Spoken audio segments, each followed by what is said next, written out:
Invisible Soldiers podcast. Welcome to the Invisible Soldiers podcast. I'm Corey. I'm Rebecca. And we're the hosts of one of the fastest growing podcasts in advertising. This week, we welcome Lester A. Booker. He's currently the Vice President, Head of Diversity, Equity, and Inclusion Communications at Citizens Financial Group, Incorporated.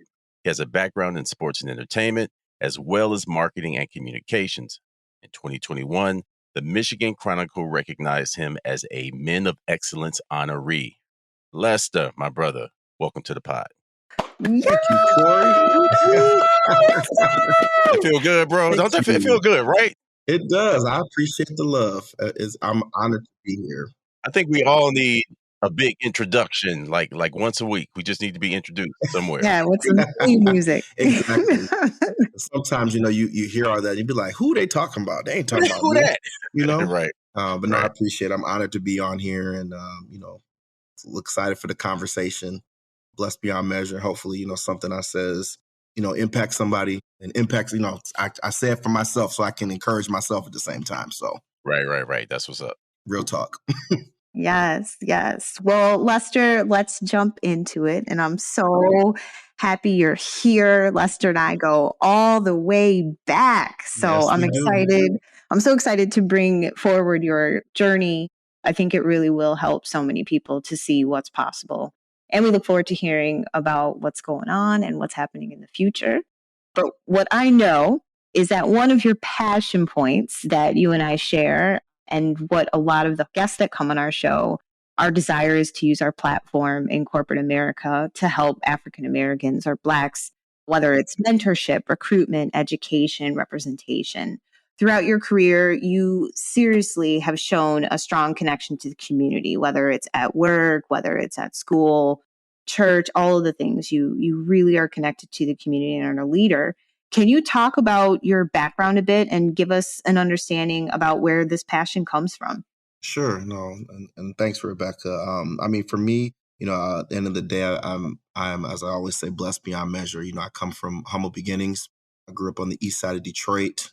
Went to school, grew up, was blessed to be in had both my mom and my father in the same household. And at the end of the day, realized that the world, a lot of opportunities were out there. So my parents exposed me to things. So that's kind of how I had a different perspective on life and really got involved in things. And then for me, I experienced a culture shift when I was 12 years old when my parents told me we were moving to the suburbs. And I said, what does that mean? So we moved to a suburb that was predominantly white. And again, coming from that, inner city Detroit and coming into the suburbs, completely culture shock, had the whole transition and realized really the world is a big place and there's a lot of opportunities. Within that, I went through obviously times of isolating myself because I didn't see anyone that looked like me, not many people, and had to really kind of reestablish who I was, again, at a young age. But again, through that process, I really keened on opportunity. My parents, both of them, my mom was a school teacher. Dad worked for DTE, retired after 36 years. Hard work is what you have to put in. So again, I was established that at a very, very young age. So for me, going through my career, going to the college at Central Michigan University, working in some of the different industries that I've went in, I understand the hard work that's necessary to be successful. And especially as a Black man in society, we have to put in more than what is required. I'll say it like that. I have to always put more in than what is the average. So I always encourage my mentees that, you have to look at things in a very, very different way and make sure that you are not just hitting, what's required, but you're going above that. And that's, rolling up your sleeves, and getting in there and getting the work done. And again, we live in a society where, the digital age and through the pandemic, people are not communicating with each other as they used to. So I try to really inspire my mentees to make sure that they're, looking at professional development opportunities for themselves, that being able to have a conversation with someone face to face in the eyes versus, again, talking through a computer or text message. I find a lot of students, are text messaging. They think that is good English and good grammar. Right. So I really have to just share, make sure that this is how this is going to be viewed in the corporate America. This is how this is going to be viewed by other people, to make sure that you always put your best foot forward at the end of the day. And again, you have to work hard for opportunities. I have one of my little bros told me, he said, I want to be like you but I don't want to work hard. I said, well, that's not going to happen. You have to put the work in. And again, the work, you lay that great foundation and you have great relationships with people, meaningful, authentic relationships with people. All of that matters and it benefits you in your future. I love that. Thank you. So I'm not saying that we skew a love for Detroit, but we love Detroit on this Love show. Detroit. Yes. What do you think it is about Detroit and growing up there that inspires this need to not only represent, but to give back? I just think, at the end of the day, for me, I learned so many life lessons. I was a Detroit PAL kid, so I played football. That PAL focuses on citizenship, academics through sport. So I just learned a lot as a young child and really kind of, again, established some of those foundational blocks for success at a young age. And I see now what some of these students are going through and some of the challenges that they're going through. And again, I didn't go through some of those in those capacities. I went through different things. And again, as I just told you, my situation of moving from the city to the suburbs, but some of the things that these kids are facing at the age of 10, 11, 12, and really, having their parents be that young and really babes raising babes. So for me, it's one of those things that is so important, again, to give back and to be a blessing because people were a blessing to me and help me along my path. I can never sit here and say, I did this by myself, besides obviously God's help and again, great parents and great mentors. And again, I pride myself to do the same thing to others because I was blessed to have great mentors to help me get to where I am. So again, I'm, really involved in my church and, mentor young men there at Central Michigan University. I mentor people and, just through corporate America, I'm blessed that people, lean to me and ask questions and, want to know how you do what you do. And, sometimes people think it's flawless. And Rebecca, specifically, it's not flawless. There's a lot that goes into it every day to make sure that you do what you do to make sure that you finish that day off just to get through that day. There's a lot of things that others, that don't look like us have to go through. I'm just in a position where again, my goal is to be a blessing to others. Yeah. I spent 10 years in the D myself. Mm-hmm. And as an outsider, I showed up my view of the D coming in before I spent any time there. I knew about the riots. Mm-hmm. Zebrahead was a Yeah. movie and I knew about the big three in the factories and, Mm-hmm. that people, middle class, everybody would always talk about how people up in the D were doing it and working class people could really live. What I didn't expect is something I've seen more in cities like Atlanta, Chicago, Dallas, is the Black corporate level Blacks doing really well. That was a Mm-hmm. surprise to me because I never hear about that story, especially when it comes to the big three. So could you talk about that imagery that is never talked about in the Detroit narrative and how that affected you? Sure. And again, for my family, I give you some history. Again, my family growing up in Detroit, my parents grew up in Detroit, so they went to northern high schools. They went to high school with all the Motown folks, and then their parents migrated from the south to the north. And my cousin actually, he was 94. He just passed away in December, and he retired from General Motors from 30 plus years. And both my parents actually had stints at General Motors. And I, again, had a 5-year stint at General Motors. So again, it was a third generation employee. And, you have the side of the factory at being able to go into the plant and make the vehicles and all that. But again, to your point, Corey, it's like, that other corporate side, being able to influence in the room, in the boardroom.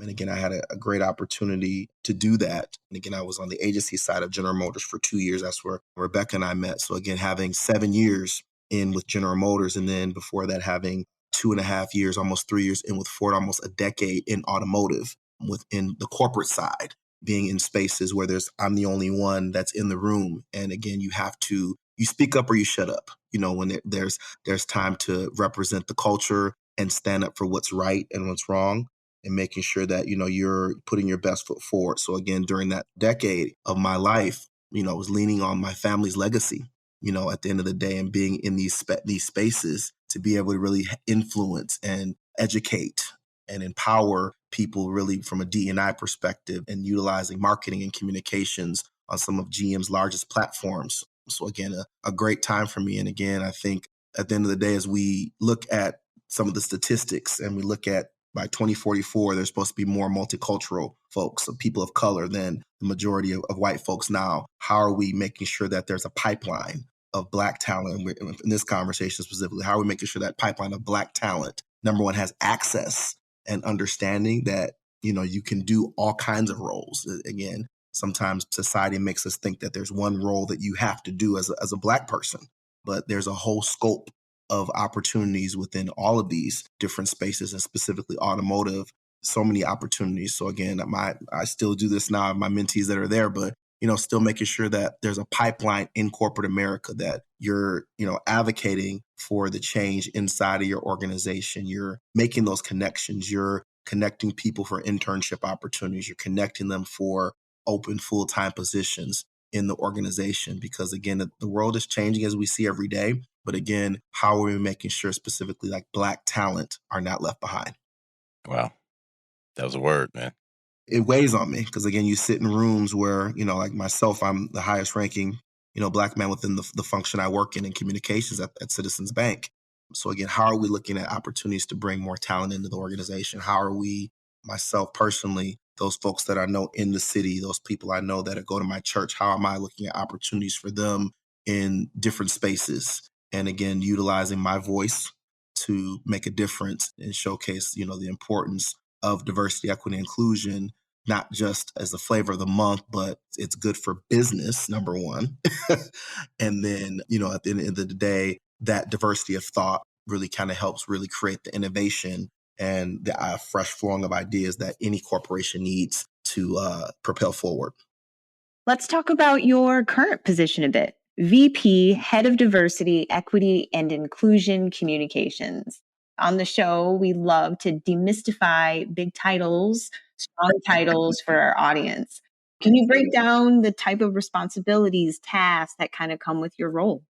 Sure. My role, I'm the first one ever in my role at the bank, and really brought in to strategize and to lead the conversation on how we talk about diversity, equity, inclusion. That's our talent.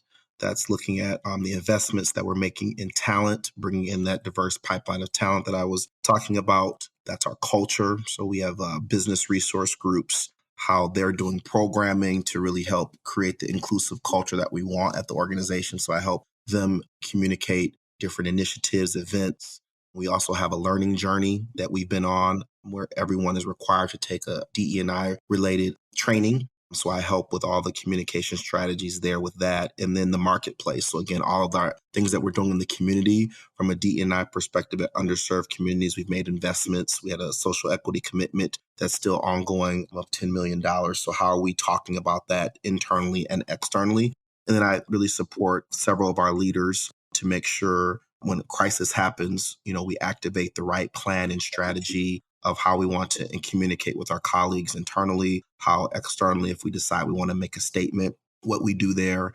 So those are really the three areas of our DE&I plan. But then really, I also work to make sure that with this whole conversation going on with climate and sustainability, that inclusion is a part of the conversation. Mm-hmm. So breaking it down. So a lot of writing, stories, talking points, messaging, memos for leaders, giving them perspective on the external environment. When again, like news happens, we look at how that news affects our business, how that news can cause an issue for the bank, and then what we're going to do there. And then all the History and Heritage Month celebrations. So again, Juneteenth, and I know it's Pride Month, Hispanic Heritage Month, Black History Month, really coming up with a cohesive plan to work, and tell our story internally, externally. That's on our social media channels. That's on the website.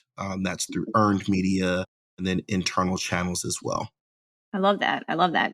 Being able to demystify the title really gives a great understanding of just how wide your role and responsibility is. Curious if you could share with us, what are the connection points? Because, you and I go way back and I've seen you do different things. You mentioned being on the agency side, you mentioned being on the client side, and even going into financial services. Can you talk a little bit about some of the things that are in your toolbox that you've carried along? Like what are some of the things that have gotten you here? Sure. And again, I think for me, I've always wanted to have a diverse set of skills and diverse work experiences, because I think that builds and shows who you are. I think it shows your versatility. A lot of times as a marketer and a communicator, those two areas of the business fight. Mm. From an advertising perspective, there's dollars and there's strategies there, but then from a comms perspective. So I wear a balanced hat because at heart, I'm a marketer and ensure that the brand identity, the brand reputation is intact, but looking at the unique ways of storytelling. So there's been unique pieces of storytelling throughout my journey, as well as marketing, and then this whole inclusion and DE&I conversation. So really that's been threaded through every role I've been in. There's been some type of diversity element to it.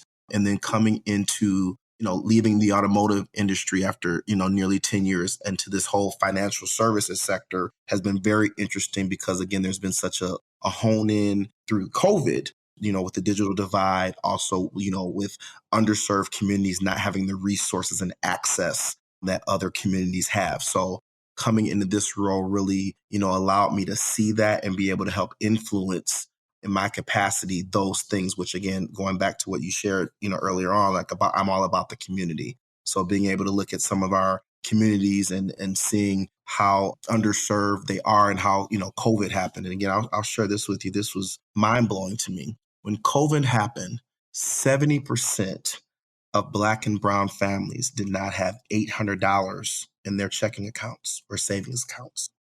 It startled me. And I'm like, but then you take a step back and you look at the reality that people are living check to check. So again, being able to think about saving and being able to think about investments, and again, being able to help the people that are around me understand some of those things and the importance of making sure that people are putting in their 401ks.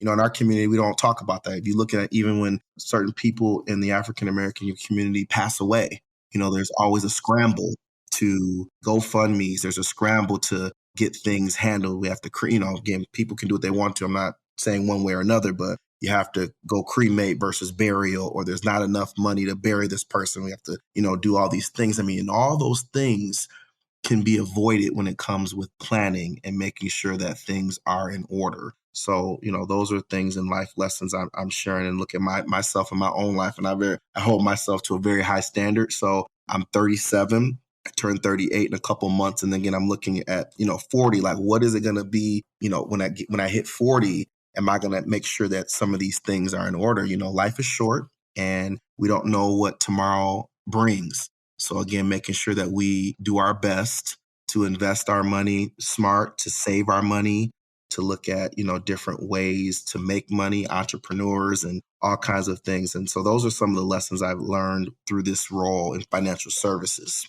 Yeah, well, I quickly want to give you your roses, though, Lester, because especially as you talk about, inching to 40, we don't talk a lot about longevity, right? Especially Black youth, lifespans seem to be shorter and shorter. So, I just want you to know that we and so many people are really proud of how hard you've worked and how you have ascended in your career, and you do it with meaning too, Thank you. Yeah, no, thank you. Really, truly, thank you for what you do.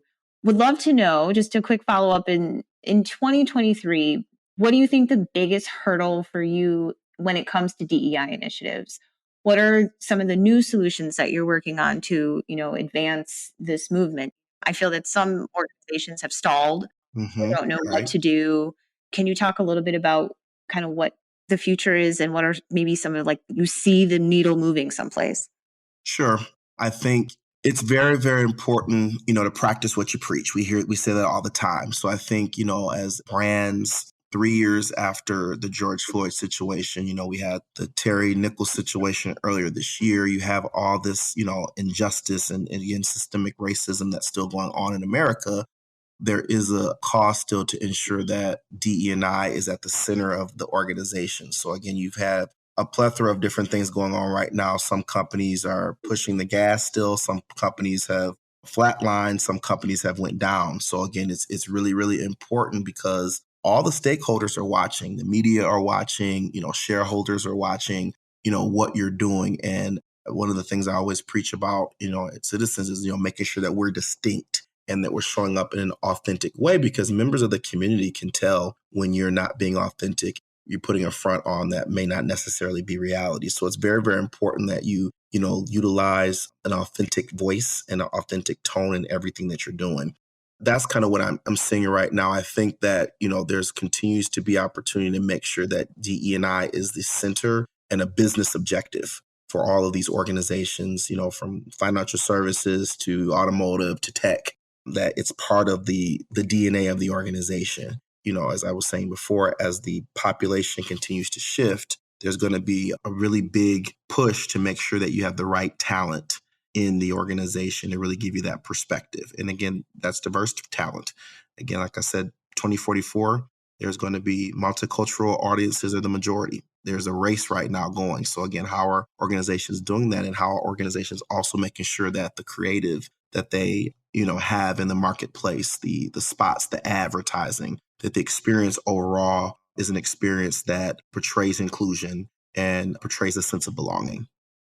So I've been in, a mostly white situation where a lot of changes were promised, right? As far as DEI, right? And when you're in the midst of it, the morale can get a little low. Sure. Meanwhile, you are working as hard as you can, right, to fix things and make them better. So, my thing is like, how do you keep the diverse hires that you have there? How do you keep them hopeful and happy and excited about changes that may be further down the line, might not be quite around the corner? How do you keep them happy and upbeat on the job? Sure. I think it's transparency. I think it's engagement.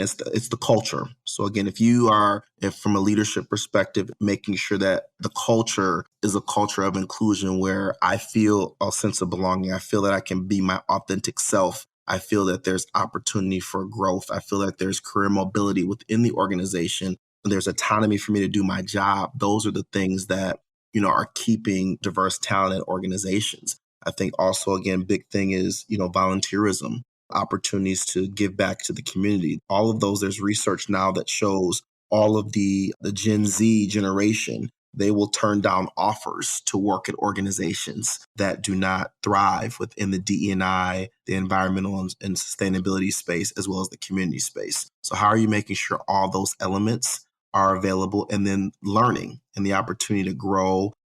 All of those things play a role. So I think, you having that culture that keeps people and it keeps employees feeling good, ERGs or BRGs, wherever your other organization you work at, that programming, making sure that I feel like I belong here. And I think, from a diversity perspective, I can say, like, for me, that's the things that I look for in an organization, the culture, to make sure I feel like I belong here, and I feel like I'm valued, and I feel like the work that I'm doing is making a difference. I know years and years ago when Rebecca and I worked together, we spent about a year working on a mentorship program, because this was just something that we could see that our organization, the retention just wasn't there, right? People were coming and going, coming and going, coming and going. And we were like, we need a mentorship program, right? So we started volunteering. Tell them, Rebecca, we started volunteering all of our extra time, right? Anytime. Like, to this committee that we thought meant something, right? Hmm. And at the end of a year of hard work, nothing happened. And it was hard. It was one of the most hard, like, that was probably the moment I knew I was leaving that organization, right? Like, it was that heartbreaking to me. I understand. And I think the other thing too, as an individual, I'll say this too, as an individual, you have to seek your own development.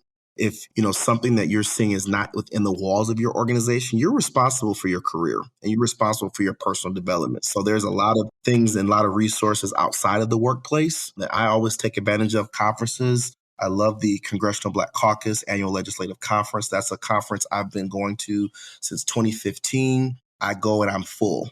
And again, sometimes when you pour out so much to others, you need to be refilled and refueled yourself. So that's one. And I was just, sharing with Rebecca, I went to the Mackinac Policy Conference this year, and that was a great conference talking about entrepreneurship and diversity, the state of Detroit. There's so much excitement and innovation going on in the city. So those are the kind of things I look forward to going to. I'm going next week to the American Black Film Festival in Miami, Florida. So I have to make time for myself outside of work, especially working in DE&I.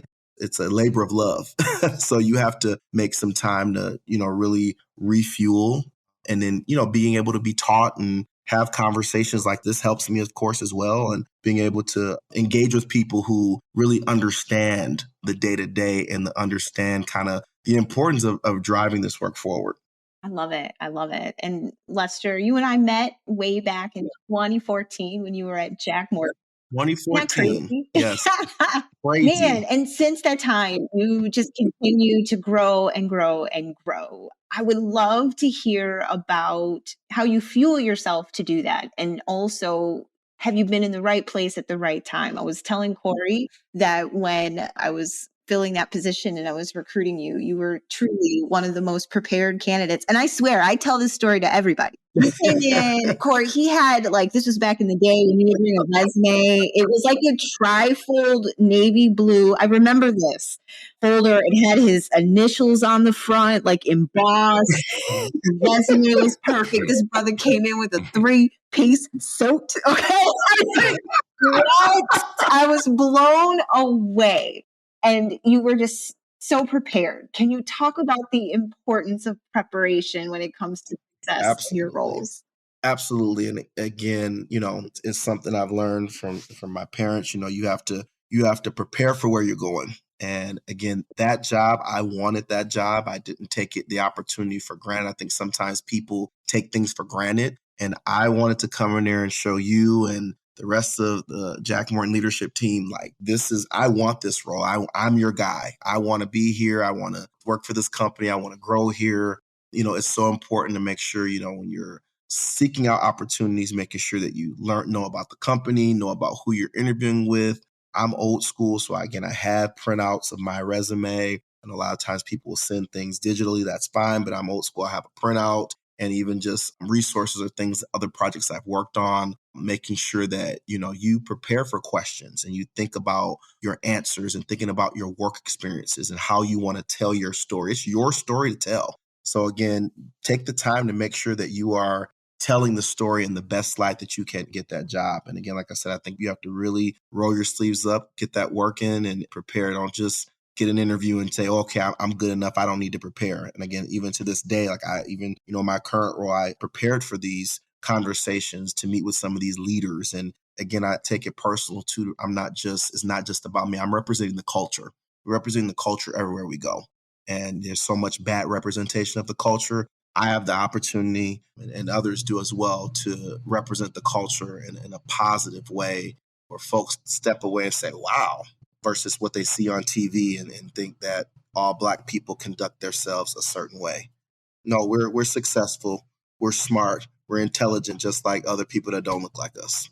Yeah, and I want to hit back on this whole style thing, right? Because I think with a lot of Black men, what turns them off to corporate America is this idea of being a suit, right? Yeah. Stiff and, just a little bit of a robot. And, when we were researching for this interview, I looked up a lot of your pictures at a lot of events and bro, I got to give it to you. You suited and booted, look, got your swag on and, Thank and, you. and, Thank you, and, sir. and there's a individualism that comes through, something Yes. that is totally you. I mean, it's not stuffy. And I think that kind of representation is important for young Black execs, not only just for you individually, but collectively. Could you just talk about that, the importance of appearance and making that first appearance and the impact that has? Sure. I think that first interaction can go good or can go awful. And you will be unfortunately marked by that first engagement. So I think it's very important to make sure that you are prepared. I always talked about preparing for the role, but then your attire as well. And a lot of times I know now a lot of the young generation, folks show up to stuff without ironing the shirt and come kind of rough dry or don't have a jacket. And again, some of that is an access situation as well. So again, I think that's where, mentorship is important. And again, my mentees have talked to me about roles and we've talked about different things to prepare for them role. And I asked that question, what are you going to wear? Are you going to make sure that, you're crisp, you have a clean shirt on and you have a jacket on? And again, if it's appropriate for a tie, if it's not appropriate for a tie, and that, your shoes are shined, your hair is combed, your eyes, make sure that your eyes aren't bloodshot red, all those things. Unfortunately, the first impression, You could have a million things to say, but if some of those things are off and certain people see that in that interview process, it's not right. I'm not saying it's right, but it's reality. It's the world that we live in. So you have to make sure that you are prepared all the way. If that requires you even, sometimes sacrifice on going out the night before, make sure you get a good night's sleep before. Right. All those things matter. And again, I try to have conversations with folks to let them know my experiences there. And again, what I'm seeing again, when I'm interviewing people. I mean, I've had interviews with people, unfortunately, and they've just really just dropped the ball. And it's like, man, you want to help and you want to say maybe, but you're representative of the person you hire as well. So at the same time, as a black man, if I'm hiring someone, I have to depend that they're going to be able to do their job and be, good on my team. Otherwise, my reputation is going to be shot as well at the end of the day. And again, my ability to make decisions and to hire talent into the organization. So all that does matter. I think, again, it's us teaching this younger generation, because a lot of things I see now, I kind of scratch my head, but, I try to make a difference in my sphere of influence, right? Yeah. No, a lot of those old school ways have been lost a little bit, but I'm glad you're out there pushing that a little bit. Appreciate you. Yeah, me too. And I think that what's so interesting about the DEI space is trying to strike a balance between how to move in corporate spaces and bring yourself. Because I will say that I have talked to some younger folks, and there's this resistance to, to bend a little bit to corporate culture. But at the same time, it's a machine, right? You still have to move through the machine, and it has rules and regulations, and it has its own language. But I think it feels anti-black to a lot of young people, right? I think it feels fake too. I think they think people are just fake all day, and they put this mask on, and these people aren't real people, and this is just a facade, because people are just, you're making money. So I think that's part of it as well. But you can be you in it. You can bend those rules and have that individualism. I think that's the important part. But there's a balance though, right? There's a balance. There's a balance. And that's why what's wonderful is when people who have been in it for 10, 15, 20 years, we're learning more how to bring ourselves, because I can say at the very beginning of my career, I could not bring my whole self to work. So, it has definitely been a journey for us as well. Any advice for those with the passion for DEI? Is this a space where they can thrive and create a long, sustainable career? It is. I think it requires patience, because you have to understand the journey that the organization is on. Every organization is not on the same journey. So some of the larger brands who have been in this a lot longer, they might have a different identity than a smaller organization or a startup. So I think it's very, very important to understand that. I think that some people also think that DE&I is only the chief diversity officer or the head of DE&I. That's not true. There's a lot of different ways that you can influence DE&I. That's through marketing. That's through the creative that goes out. You can play a pivotal role there. The advertising, from a law perspective, from a HR perspective, a lot of different roles have an aspect of DE&I as part of it. So, some people think that, you only way that be successful is to have this one brown or black person in this quote unquote DE&I role, and that the organization is supposed to move forward and that one person is responsible for DE&I. The whole organization is, again, if it's a business priority, it's everyone's responsibility. So there is a lot of pathways. And again, it can lead to a lot of different areas. You don't have to stay in that as well. Again, like I said, I'm a marketer and a communicator, and I use those vehicles to influence DE&I from my seat as well. I love it. Really cool, man. Final thoughts. How do we keep knowing about your journey? Should we follow you on Instagram? Yeah, follow me on LinkedIn at Lester Booker Jr. And then I love posting on Instagram. My nickname is Jet Set Less, because I fly everywhere. Rebecca knows that. So so that's my nickname. But my Instagram is L Booker JR 77. So 77 was my football number. So that's a significant number for me. So yeah, definitely follow me on Facebook as well. I post, I enjoy, it's one of those things, I let a lot of professional folks, that LinkedIn, they can follow me on. And I, again, Corey, like you were saying, I roll my sleeves up and kind of, let myself a little loose on, Instagram, because I know who's there and what that audience is for. And, right. Really try to inspire at the same time. But then that's my opportunity and my outlet to share what's on my mind. So But yeah, definitely follow me. Again, looking forward to cannot believe that it's June and we're coming up to halfway of 2023. So definitely looking forward to what the rest of 2023 is going to bring. Looking forward for me, like kind of next North Star is 40. So trying to continue to make sure I'm pushing the ball up the hill. 40 is going to be kind of my year, like, wow, like, like a reflective year to kind of look back, like Rebecca was saying, to kind of, sometime when you're in it, you keep doing it. I play football. So like I said, so I kind of just march down the field on offense and I don't really process what happens. And then sometimes you sit down and you think about, wow, like these are the challenges that you were up against. These are the things you accomplished. Like, how did you do that? And I think probably for me, that 40 year is going to be the year that I really kind of sit back and look at like what's happened specifically in my professional career.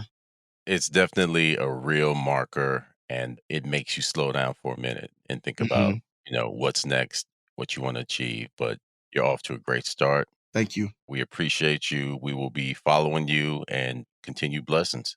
Thank you. Thank you. And I would love to come back. So please, I hope this isn't the last time I'm on the show. So I'd love to come back. Absolutely, man. Well, Lester, we appreciate you joining. And thanks to everyone out there who tuned in to this episode. Continue to support the Invisible Soldiers podcast wherever you listen to podcasts. Peace.